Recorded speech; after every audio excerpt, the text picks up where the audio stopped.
vont sortir puissent être bénéfiques aux Sénégalais et aux Sénégalais. Mais d'abord, je voudrais saluer toute l'assistance.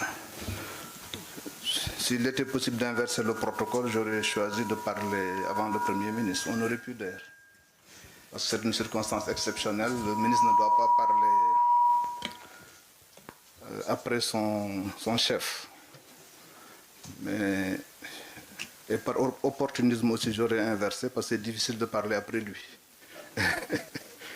Vous avez remarqué qu'il a parlé sans papier et moi j'ai au moins 20 documents devant moi.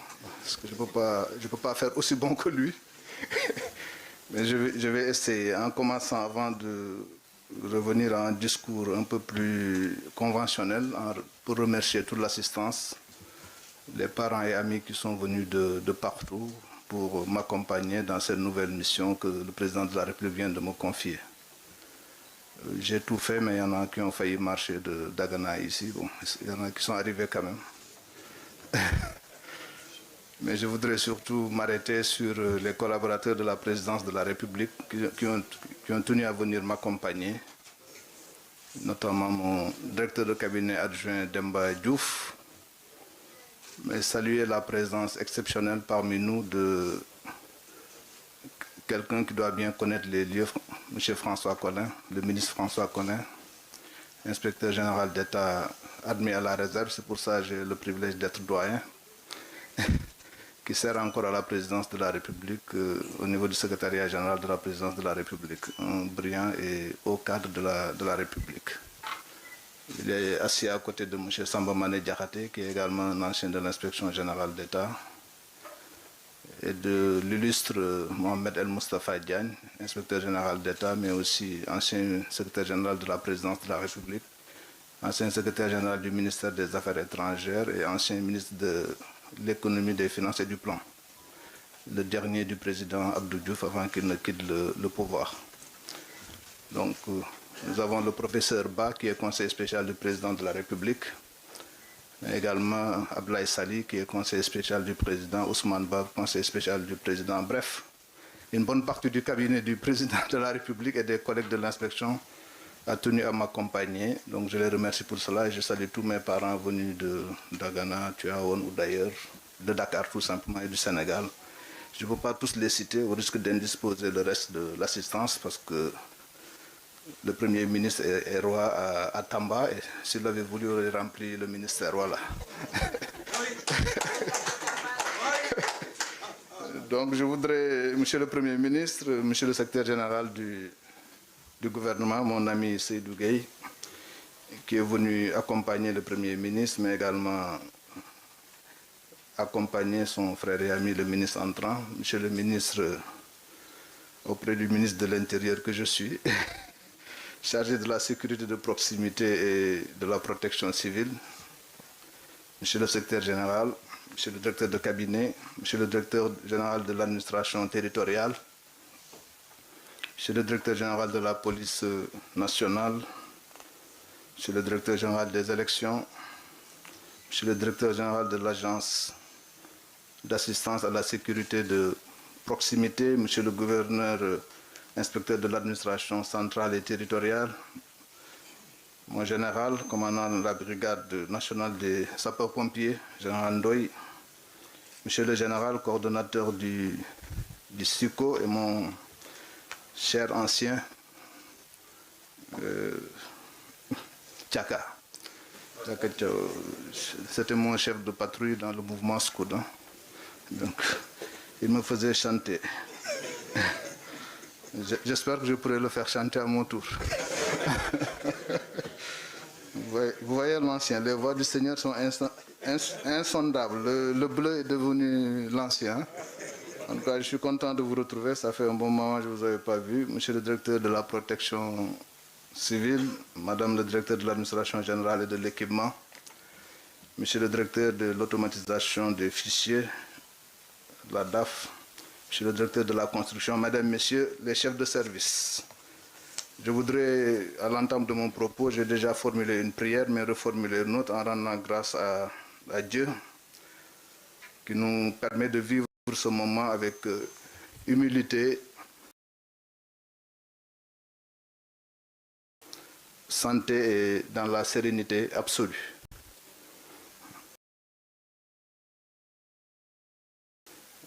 Parce que c'est par la confiance du chef de l'État, son Excellence M. Macky Sall, que j'ai occupé la fonction de directeur de cabinet que je viens de quitter. Et c'est assuré de la même confiance qu'il m'a confié une nouvelle tâche d'une importance cruciale pour notre nation. En tout état de cause, je considère que ma véritable mission, c'est la somme de mes missions au service de l'État du Sénégal.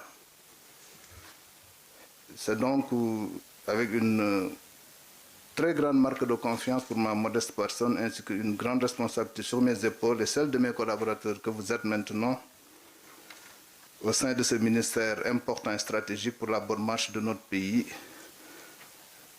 Et j'espère, comme je dis, avec l'aide de Dieu et des collaborateurs que vous êtes au sein de ce ministère, honorer cette confiance. Mais je dois pouvoir compter, je l'espère aussi, sur le peuple sénégalais et les prières de chaque Sénégalais pour réussir cette exaltante mission. Monsieur le Premier ministre, vous remplacez à la tête de ce département est à la fois un honneur et un défi. Un honneur parce que vous êtes un illustre aîné, par l'âge d'abord, même si vous ne les faites pas. Je ne vais pas révéler votre âge, rassurez-vous. Mais les policiers, comme ils savent presque tout, ils savent déjà. Mais vous êtes également mon illustre aîné dans la profession d'avocat, vous l'avez rappelé tout à l'heure, vous étiez assez lié à mon maître de stage, maître Moustapha Diop, paix à son âme. Mais vous êtes mon aîné par votre antériorité ici à ce poste. Et je sais que je pourrai compter sur votre expérience et sur notre commune loyauté au chef de l'État. Vous remplacer est un défi parce que je vous sais compétent et loyal, et le département qui désormais édifie un autre trait d'union entre nos destins, parce que vous êtes devenu le Premier ministre du gouvernement, exige un niveau élevé de rigueur. Et pour nous, la rigueur signifie tout simplement la loyauté à l'État, précisément à celui qui l'incarne et dont la vie ou la décision agit sur le destin de la nation. Le département que vous quittez pendant que j'y arrive est le cœur même de la nation, vous l'avez rappelé. Il est un garant de sa sécurité intérieure, l'agent principal de l'identification de ses enfants, en même temps que le régulateur de sa vie démocratique.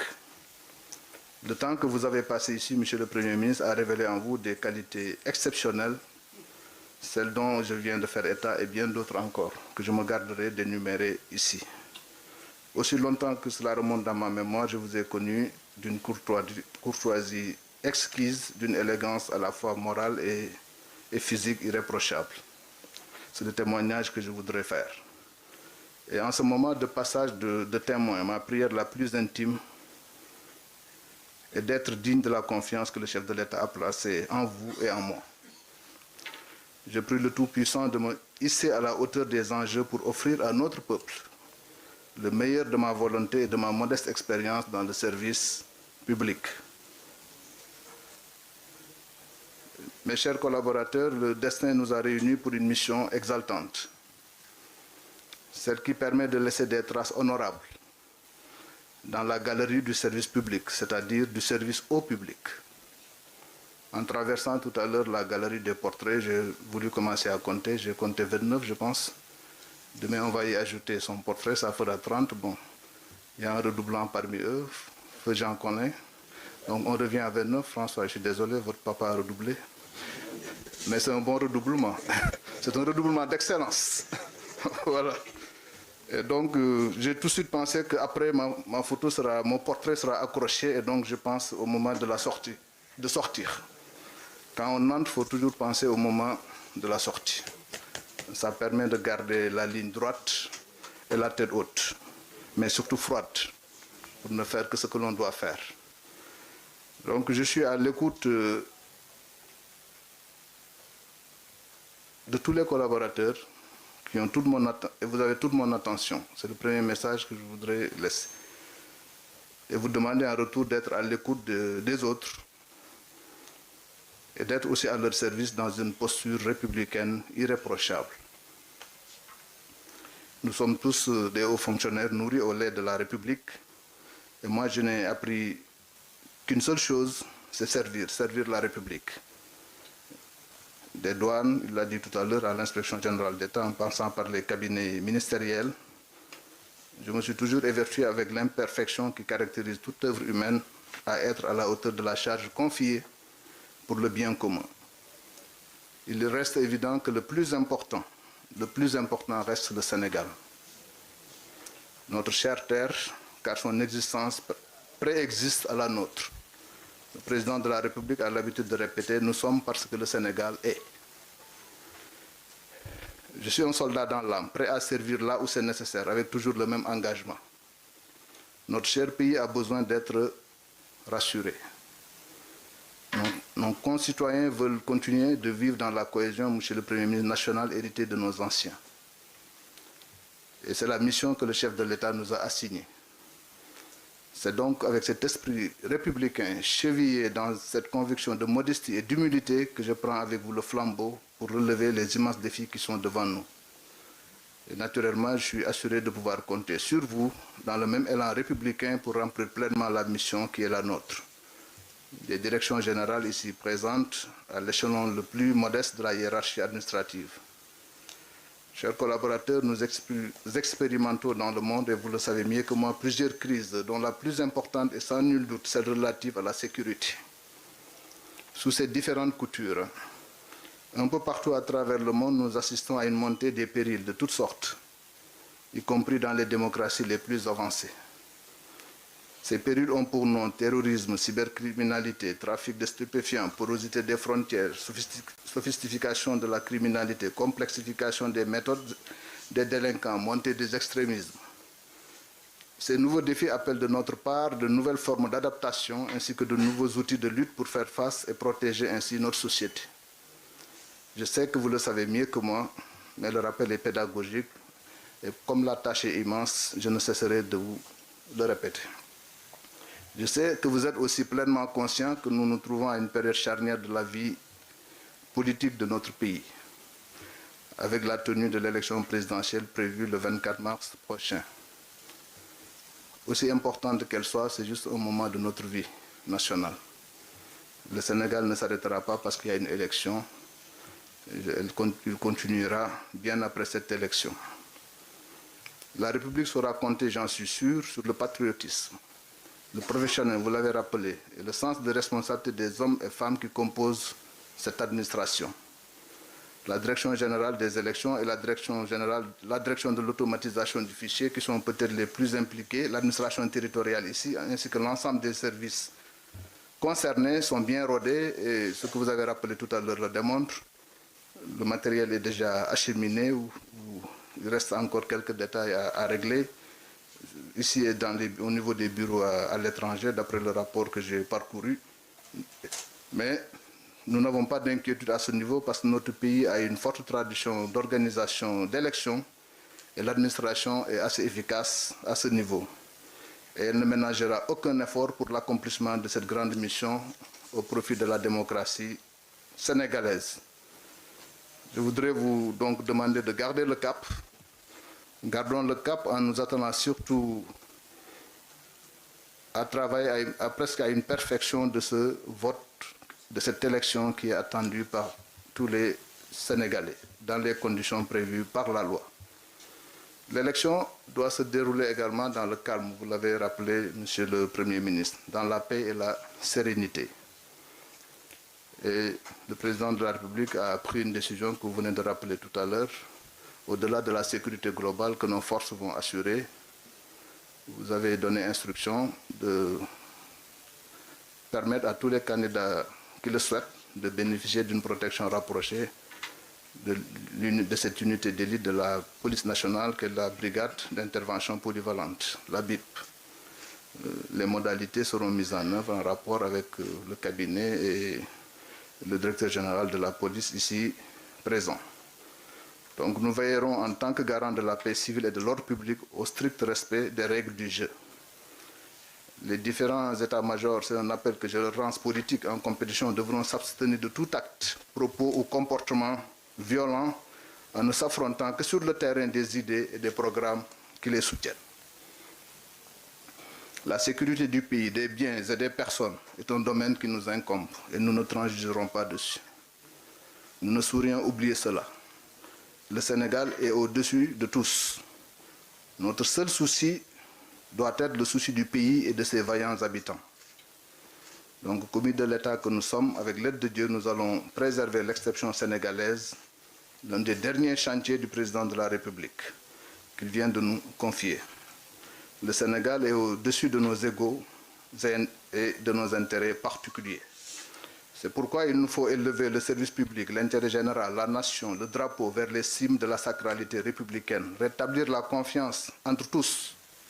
C'est une de mes priorités. Cependant, c'est dans l'action maîtrisée sans démagogie de la part des partis et de chaque acteur que nous arriverons à des résultats probants. Je reste ouvert aux collaborations nécessaires dans le respect des valeurs administratives et sociales positives qui transcendent nos égos pour l'intérêt supérieur de la nation. Monsieur le Premier ministre, pour conclure, je voudrais vous souhaiter une excellente trajectoire à la tête du gouvernement de la République du Sénégal. Naturellement, là je redeviens le simple collaborateur. Je puisse vous assurer de ma volonté de collaboration et vous demande de transmettre à son Excellence, Monsieur le Président de la République, toute ma gratitude pour cette confiance renouvelée. Le Sénégal qui nous a tout donné peut compter sur nous. Je vous remercie de votre aimable attention.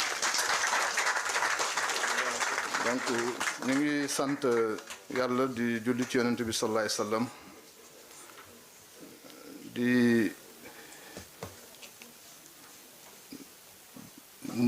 sant suñuy waajur suñuy mbokk suñuy xarit suñuy wëllëre leen ñu nu jot ñi ak ñu nu mënul ñu jot ndax lu mel ni su xewee ku nekk woote nu profito ci ñi yónnee message doo ko gis sax ndax message yu bare xam ngeen ko mais di sant ñëpp di gërëm ñëpp di jiital suma kàddu nag ginnaaw sant yàlla googu moo ak sant waajur yi di sant président de la République Macky Sall ñi nga xam ne ci ndogalam nu nu toogee fii nu